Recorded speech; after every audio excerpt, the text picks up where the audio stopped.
Well, hello, ladies and gentlemen. This is Eddie Marcus, and this is Saturday morning or Friday night. I'm not sure. I went to participate in some evening events, but I had this subject of you on my mind, and it took priority, and so I'm back here to share with you.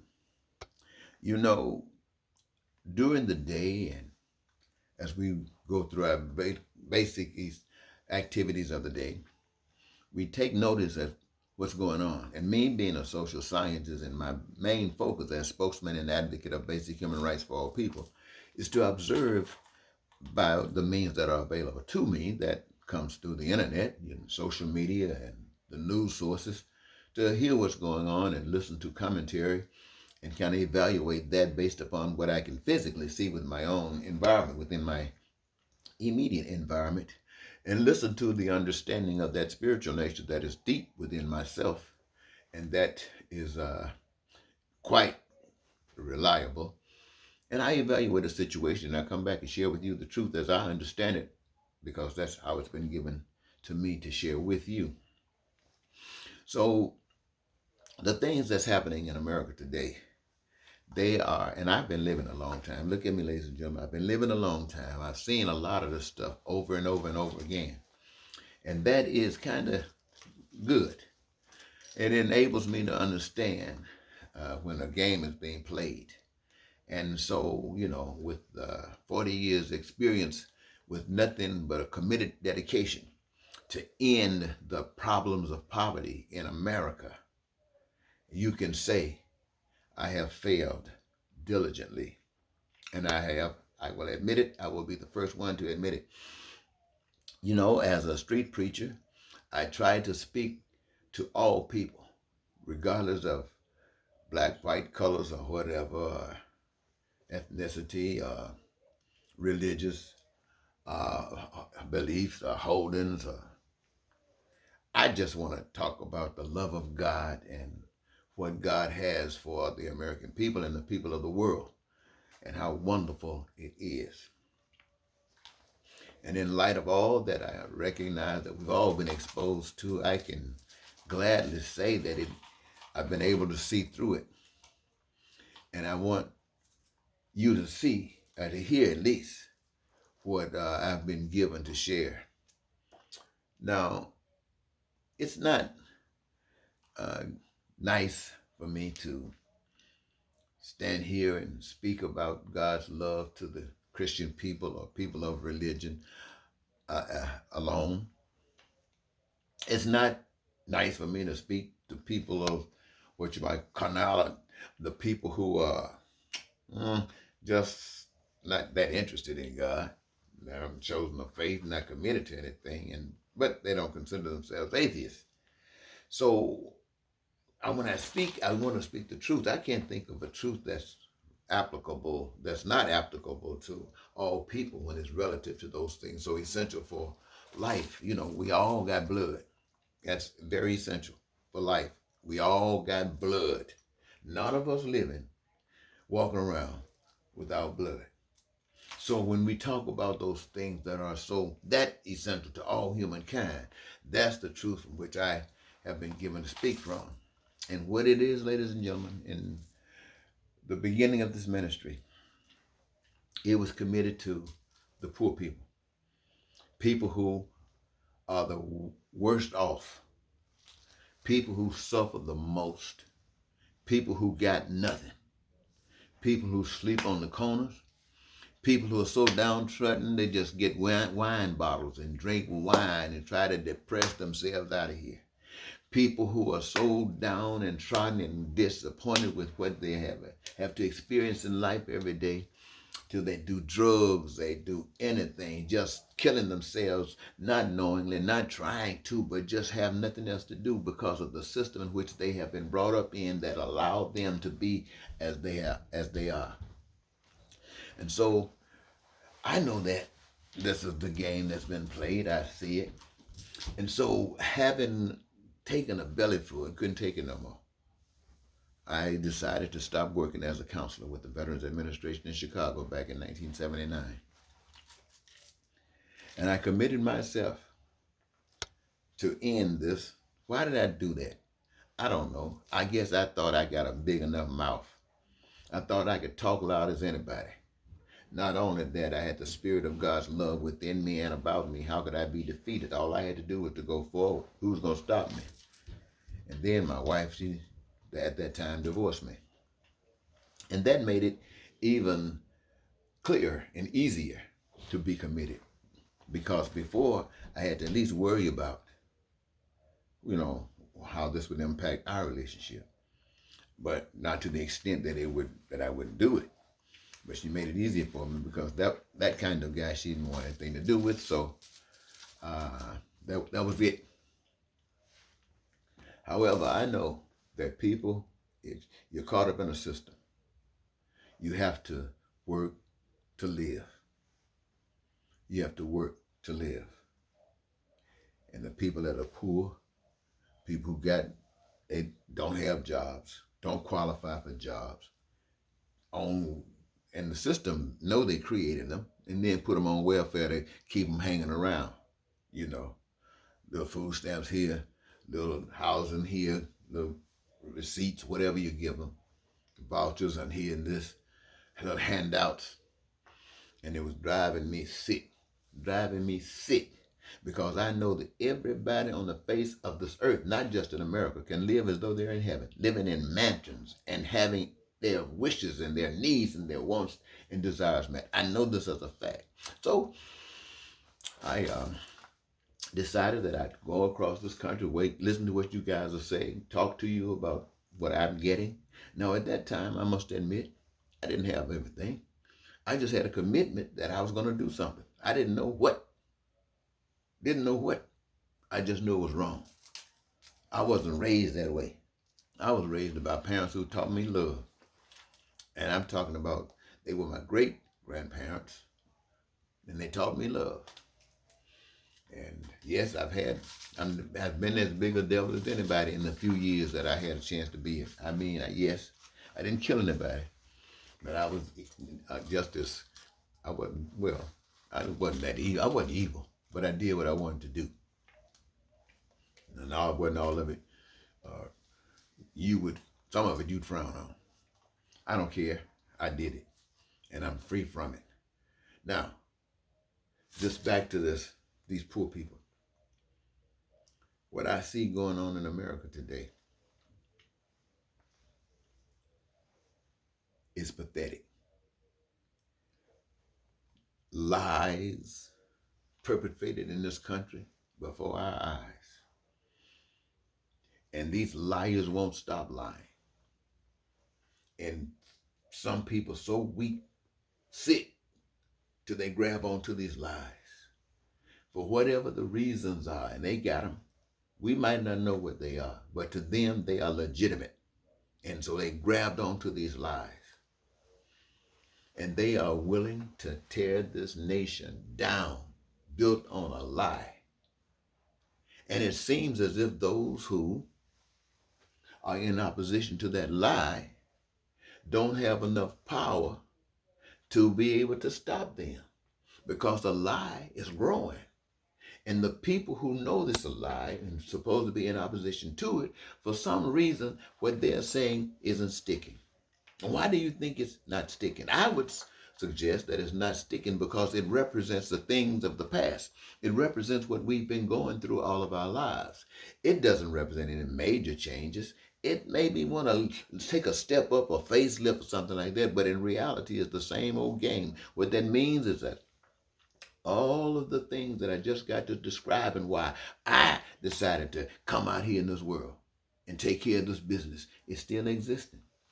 And what is required is to give the best that can be got, and you will defeat evil every time. Give the best you got, and you'll defeat evil every time. But I look at the Republican Party, I look at the Democratic Party, each one calling the others the devil. That means I don't care how good you are on one side, you are as evil as can be to the other.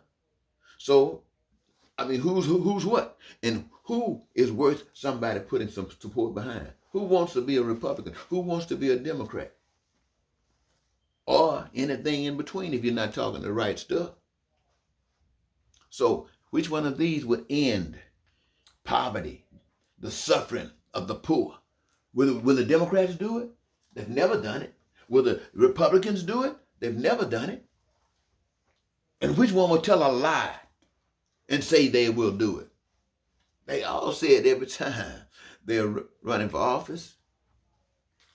And then you can see what happens. It still exists. So I say to the Republicans and to the Democrats, to the Christians and all of the religions on the face of the earth, or let me restrict this to America and leave the rest of the earth out of. You are condemned by the poor. Whatever you think about yourself, whatever you think you represent, it means nothing in the light of God. Judgment by the poor. You see, the poor exist because of you. I don't care if you're a Republican or a Democrat or a man or a woman or in church out. It doesn't make any difference. You're all guilty of the existence. Now, I can say this to you because, ladies and gentlemen, I am directly in this poverty business. What does that mean? That means I have nothing. I have nothing. I gave up everything so I can know the story. I gave up everything. I gave it up so I can know the story, so I can know the truth behind you and all the things that you say. I gave it up so I can be genuine. Now, I eat, I sleep, I dress okay sometimes. Why? Because somebody gives it to me. Somebody got enough love of God in their heart and appreciate this particular individual enough in what I'm trying to do in the name of God and for the well of the people, that they allow me to eat food. They allow me to have a place to stay. They allow me transportation. It's not mine, but I want mine. I want to feel comfortable that it is mine. I want to feel comfortable just like everybody else want to be comfortable. That's why I know all poor people want to be comfortable. And I know why they're not comfortable. Because you got your Bezos, richest men in the world on the earth, billions and billions of dollars. What's for? That's a part of the robbery. That's a part of the system that permits such a robbery. And say, hey, it's genuine. Everybody go for it. I don't care if you do go for it. It's immoral. That's my business to tell you it's immoral. Let me tell you why I say it's immoral. Because I know the plan. What plan? The plan that says you can have peace. Do you want peace? Tell the truth. Do you want peace? I know the plan that says you can have prosperity. I know the plan that everybody would have exactly what they want, be satisfied with it. I know the plan that allows for freedom. Do you? Is there any freedom around here? Is there any freedom around here? How many laws you got preventing freedom? Why do you have the police out here with guns killing people, preventing freedom? Is there freedom around here? No, but I know the plan that permits and allows freedom to exist. Yes. I know the plan for joy amongst all of us, even those that's living in dumpsters, who's eating out of garbage cans. Yeah, those that's peeing all over the place. I know the plan that would allow them to live as if they were living in heaven. I know the plan, my friends, that each of us, every last one of us, can have our dreams to come true. And I tell you one thing, it can never happen in the system that we live under today or anybody's system on the face of the earth. Can this ever happen? I was thinking tonight, I was just thinking how when I try to just deal with basic morality and dealing with the Republicans and the Democrats, and the Trumpers and the this and that stuff would drive you stone crazy. You're watching that stuff every day. It's a waste of time because we can focus on the most important thing on earth. What is the most important thing on earth? That we learn to love. And what does that mean? That means making sure that everybody's life is satisfied. And how do you do that when you have the control? It's easy, my friends. Get out of the way and let everybody be who they are. Now, let me say what I mean when I say that. I say that I got the plan. And in this plan, it doesn't just stop there. It allows for every man, woman, and child in this country and anywhere else is practiced that they will never be without food, clothing, and shelter. Never be without it. And I do really mean the best. They'll never be without education. It will be unlimited and unrestricted. And they will have health care from the womb to the tomb. They'll have transportation and the best infrastructure that humankind can manifest, no doubt. And they'll have access to all of the things that men have made possible in our day and in our time. Because that is the plan of life. The plan of life is for that to happen by making everyone that benefits from it engaged in the process of creating that which we say we receive. Our wants, our needs, and our desires. It is our participation in the resources that the Spirit that's given us. Nobody can claim anything. Can't claim the oil, can't claim the dirt, can't claim the grass, can't claim the air, can't claim the cloud, can't claim the water. We can't claim any of that stuff. Oh, we do it, but I'm just saying we've allowed that to happen because we were stupid, ignorant, didn't know any damn better. Whew. But now heavenly we do. And since we do, that is the focus of this mission. And that is to stick to that which hurts the most. And as long as there are poor people, as long as there are people who are without, or people whose needs are not being met, it is an indication, it's a statement of guilt to the human race. To the human race, it is a statement of your failure. And so don't be thinking anything about what you're doing. Because you are here to learn a lesson. You are here to learn a lesson. And you don't even know the poor might have been sent right here to be a statement against you. I mean, who knows? God could have just put poor people right here to be here. Just because you have the responsibility of learning about love. And love can say, hey, poverty got to go. That ain't going to exist because as long as it exists, you don't know nothing about love. Especially when you can influence it. So, you have failed. But this is not to condemn you. No, my friend, this is not to condemn you. This is just like a wake-up call. Wake-up call. So while the political parties are either trying to destroy this nation and take you I don't know where, or some of the others just trying to maintain where you're at for whatever reason. But the time is the best time in my lifetime for a change of system. A change of system. Now, when you say, what kind of change of a system? I don't know. But the system that says peace, prosperity, freedom, joy, and the fulfillment of dreams. No one will ever be without food, clothing, and shelter, education, health care, transportation, infrastructure, and all the freedoms of life. Whatever system says that, that's the system. And you can call it whatever you want to call it. Don't mean but one thing to me is God's will. So, poor people, I'm back with you. I'm not talking Christianity. I'm not talking nothing. I'm talking about God's love. God's love. And everything else, I don't know what y'all talking about. I'm through with that stuff. God's love. And God's love eradicates this and everybody lives as though we're in heaven. And if that ain't happening, y'all better wake up. Yes, wake up. Till next time.